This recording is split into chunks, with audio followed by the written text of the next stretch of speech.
Hello and welcome to Faithfully Stampin' with Jennifer Helm. I am Jennifer Helm, the Faithful Stamper, independent demonstrator with Stampin' Up! Today I have for you a very quick and simple card technique. I am calling this the cutaway flap card. I saw a picture of this card technique and decided to figure it out on my own, so I'm not sure if that's the official name for it, but that's what I'm calling it. And it's very simple because you simply cut away a flap on the front of the card, add a little cutaway notch here, and then you have a quick and easy card design that's great for any occasion really, and you can mass produce these very simply as well. You do not need a lot of supplies for this card at all, and I'll go ahead and show you how to do it. So the first thing you will need is a card base. I am using the 4 1/4 by 11 style of card base. I just found it easier for this card, and I scored the 11-inch side at 5 1/2. This is polished pink. And before I get started, I'm going to fold on that score line. The reason I do that is sometimes when I score the cardstock in half, one side is just a little bit longer than the other, and this way I can check. This one actually came out pretty good, but if there's a side that is just a smidge longer, I definitely want that to be the front of the card. That way you don't notice so much of that little overhang. And so whatever side I want the front to be is going to be up at the top here. You will need a paper trimmer scorer of some kind. It doesn't have to be this, but I recommend our paper trimmer scorer simply because this makes this next step super easy.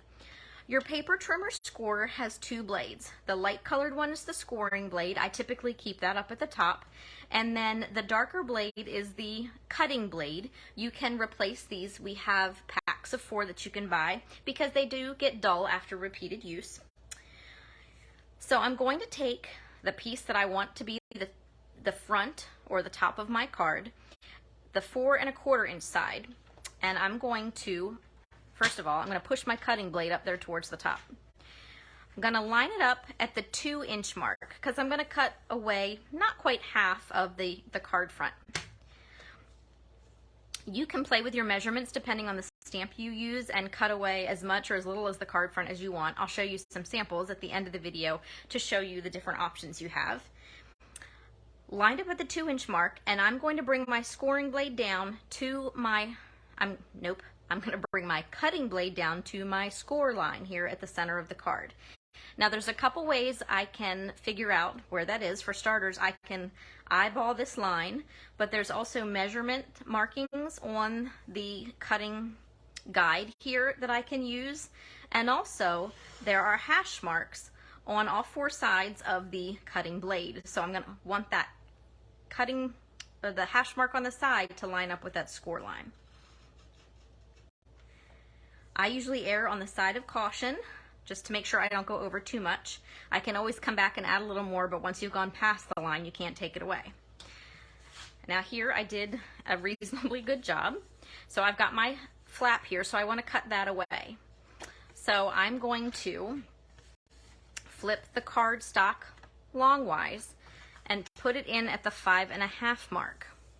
Now, I recommend cutting just slightly to the right, or having that score line just slightly to the right of the cutting guide, because if you don't cut off enough of the card, you're going to have an extra piece here. You can trim it with scissors, but it's just easier, I think, if you try to cut it off neatly the first time. Took some trial and error with me. But if you line it up at 5 1/2 and then maybe pull just a little bit, just a hair over, and then we're going to do the same thing. Just cut down to that, the 2-inch mark. Now, if I do it right, I can just pull that piece of cardstock off and toss it to the side, save it for later. Sometimes I don't quite pull it off, but I don't want to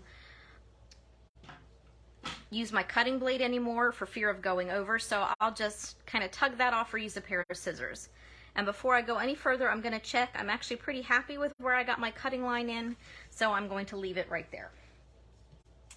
So the next thing I'm going to do is I want to add a little texture to the card front.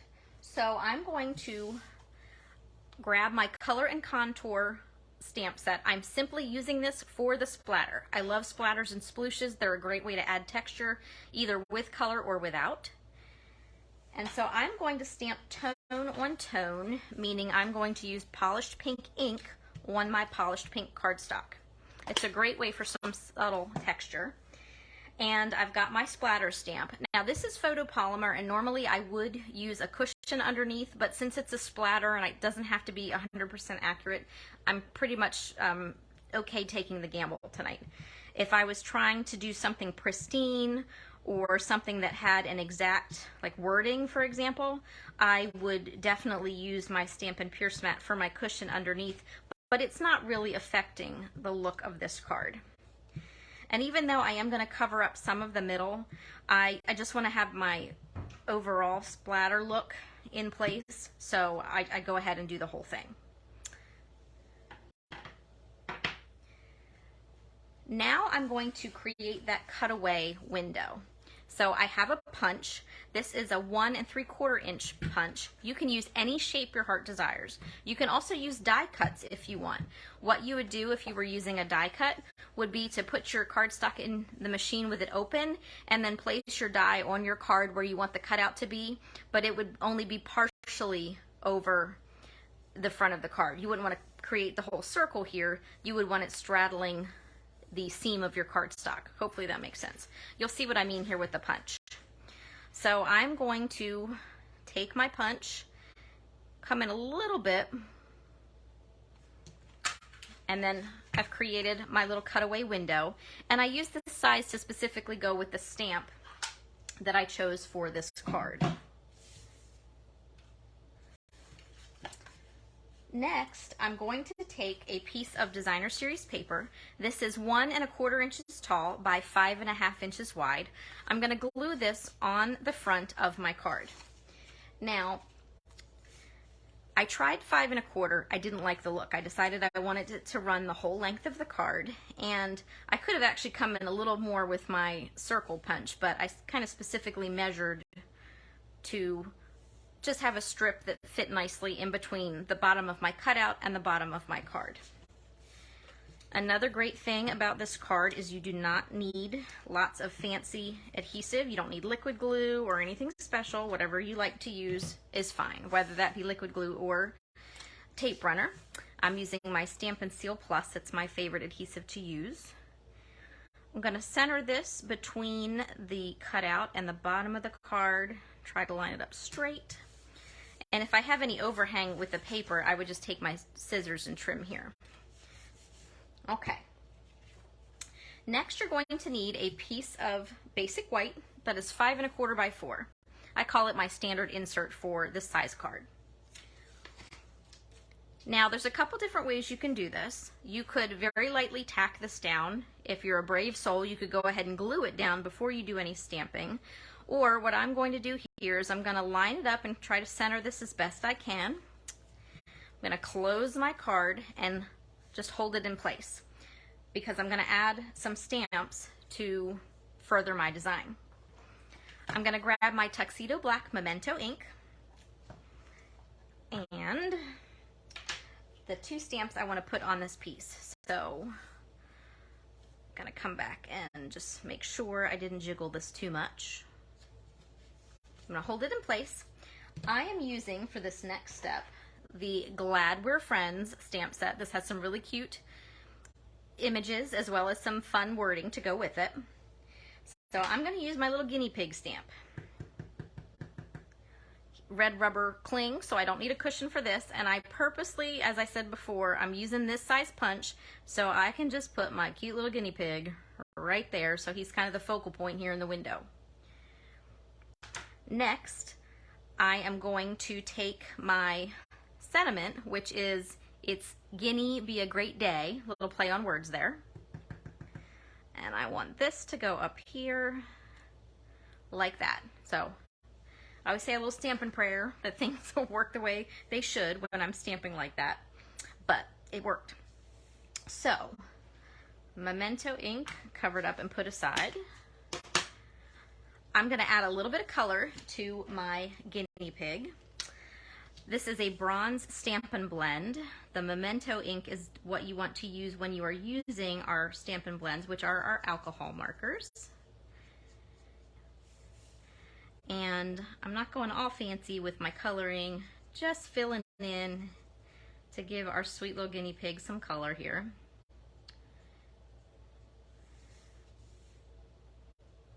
One thing I highly recommend with this style of card is if you're taking a piece of 8.5 by 11 cardstock to cut in half, so you've got your 4 1/4 by 11, why don't you just go ahead and cut 2 of the 5 1/4 by 4, 2 strips of Designer Series paper, and then all you'll be doing is you're stamping twice. You've got 2 cards in a flash. That is what I did for almost all of these cards, because I love quick and simple. I love being able to churn out lots of cards all at once. Okay, so there is my cute little guinea pig, all ready to go. But this is cute. I could just go with a card like this, but I want to fill in some of this white space. So I'm going to grab my scrap paper again, in case I run off the page, back to my polished pink ink, and the little confetti stamp that comes in that Glad We're Friends set. And I'm going to use it to kind of frame my wording here and add a little bit of fun to this card. It's great because you can shift this particular stamp around. If you mess it up a little bit like that, it doesn't have to be too perfect. But I can add some texture and dimension to this card, fill in some of that white space very quickly and easily, and just kind of make it a little bit fun. Let's see, I think I'll put one more there. And I think, let's see, I'm not a perfectionist, but sometimes I think I come across that way because I have to have it just right. Okay, we'll call that good. Now I've got my little pink pizzazz, my confetti going on there. So now I can go ahead and adhere this inside my card. So a bit more of my Stampin' Seal. And again, I'm gonna be brave and try to get this relatively close to where I had it before. With a small stamp like this, ooh, look at that, love it. It's easier to have a little room for error if you've got a smaller stamp. Depending on the size of your punch and the image you want to use, you might have to be a little more careful. Maybe break out your Stamparatus if you've got one, just to kind of get things lined up. One thing, I didn't want to bore you with it, but I used that confetti stamp on my envelope to kind of keep the theme going. Couple of finishing touches. I have pre-cut and pre-stamped a happy birthday banner. This is one of the banners from the Stylish Shapes die set, which is one of my favorites. It never leaves my craft table. And I stamped happy birthday from the Art Gallery stamp set in polished pink ink. I have some mini dimensionals that I'm going to use to adhere this to the front. And then once those dimensionals are off my fingers, I'm just going to pop this right here on the card front. And this is cute, but this is actually going to be sent to a little girl I know who's having a birthday soon. So what little girl doesn't love bling? So I've got our Glossy Dots assortment, lots of fun, bright colors. And even though this is Melon Mambo, it goes perfectly with our polished pink. Whoop. So I'm going to use my stylus, not my stylus, my piercing end of the tool to lift these up. I just find that works for me. And let's see where I want to put them. Usually someplace different. I think I want something to fill in that little bit of space there. And then, whoop. You can put any bling you want wherever you want on your card front. I think we'll go with that. All right, there is my quick and simple cutaway flap card. And I very easily could have had 2 done in that amount of time. The stamping would have taken me the longest. But it's very simple, not a lot of fancy cutting and folding. Just once you've got the basic idea in your head, you'll be able to run with it for any kind of occasion. For example, I like this one so much, I decided just to make another card with a small difference. I skipped the banner.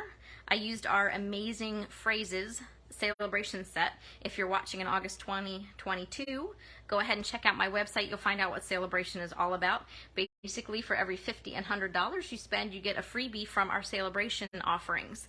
And there's lots of fun stuff. It's exclusive to our celebration catalog. So lots of fun stuff. Stamp sets, designer series paper, die sets to pick from. So check that out if you are not familiar with it. So I used the Hey Good Lookin', and then I went with that play on words here on the inside as well. A little different coloring on my guinea pig, but still cute, and very easy way to use up an entire piece of paper at one go. So these are great for any occasion, and you can keep it as simple as you want or dress it up as much as you want. This one I kept very simple. I cut my cardstock a little differently. I think I used about maybe 1.5 inches at the top. And typically when I designed the front of the card, I had in mind what stamp I wanted to be my focal point first, and then I determined how much of the card I needed to cut off. Here I have a wider strip of designer series paper. I didn't add any bling, added my greeting here, and then I've got a nice amount of room to write. I will say that depending on the size of your stamp and the punch you use, you might leave yourself with not a lot of room. So if you like to write a novel in your card, which I do on occasion, this would not be the best idea for that. However, I was thinking I could, if I needed more space, I could take a strip of basic white and add it here just below the notch, and I could have some extra room to write. So you can really play around with your design. Here I went a little more ornate. I used designer series paper to cover the entire front of the card and used my punch on the inside. I goofed a little with placement, but it's close enough, I'm not going to sweat it. Added some cardstock and some bling, and then there is my sweet little, perhaps congratulatory card. And I carried the theme forward with the same stamp on the envelope. I always love having my envelopes coordinate, whether it be with designer series paper or my stamps. Now, I thought masculine for these next couple of cards, and I changed up my card shape. Here I wanted you to be able to see the punch that I use, so you don't have to stick with circles. You can experiment with whatever you have and what might suit your stamp set best. I thought that a circle might be a little odd for this one, so I thought let's think outside the box.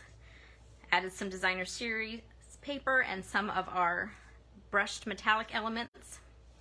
And there is a nice little thank you card, small amount of room to write. Now, you want to be careful where you put your punch. For example, I almost goofed this one up. I decided to try the vertical orientation of this card, and I almost goofed it up by having this punch here. I almost took everything off the front of the card. So very little room to write on this one. However, it still works. It still looks like a nice card. It's just wasn't quite what I had in my head initially, but it worked. And I used the splatter stamp to fill in some of that white space that I had created. This is from our Wildlife Wonder stamp set, and I'm a very big fan of the bear, but I'm also a fan of the wolf in the set. So here I tried another punch that I thought suited my card. I did have my spacing off a little bit, but not too bad to worry about. And I thought, since I was using that punch and I didn't have a lot of room to write, I just simply punched out of basic white paper, pardon me, and added my sentiment on the inside, just kind of for a little bit of continuation of my theme there, something different. I had fun playing with these. I was using 2 different colors, the Early Espresso and the Soft Suede, because they both coordinated beautifully with the paper. These are all from the same piece of designer series paper. This is actually from a Christmas paper pack, our Boughs of Holly set, and it just looks like tree bark. It was perfect to go with a manly, masculine set. And I couldn't leave the poor little owl out of the stamp set. So here I experimented with my punch placement. I almost got a little too close to the top of the card, but it still worked. Doing it this way, I had a little bit more room to write, so I have room for my message here. I just have to make sure I don't venture too far over to the side. And then this next one I think was my favorite of the ones I did because I kind of nailed the placement there on the bottom. Little pat on the back to me. And again, plenty of room to write my message inside. A few more examples. Here is one using our new decorative circle punch. It's a little wider than the one I used initially. And I grabbed some Designer Series paper, thought, you know what, they kind of look like waves. Let's go with the bathing suit. It's summertime. And there is a fun little card. And I liked it so much, I changed it up with the colors. I just flip-flopped the colors I used. Same theme, a little different card. One more thing I wanted to show you is, depending on how difficult your punch is, it can be a little intimidating to try to line it up. I had this card design in my head, but I got to thinking, you know what, there's no way that I'm going to be able to line up stamping this punch here with the punch out on the front of the card. It's just a little too intricate. I knew I was going to goof it up. So I thought, wait a minute, I don't have to do that. If I don't want, I can kind of cheat. So what I did was I designed the front of the card and cut out my punch here. For the inside of the card, I took this beautiful mosaic stamp that's part of the set. This is part of the Lovely and Lasting stamp set, and I repeatedly stamped it across the front to give it this mosaic look.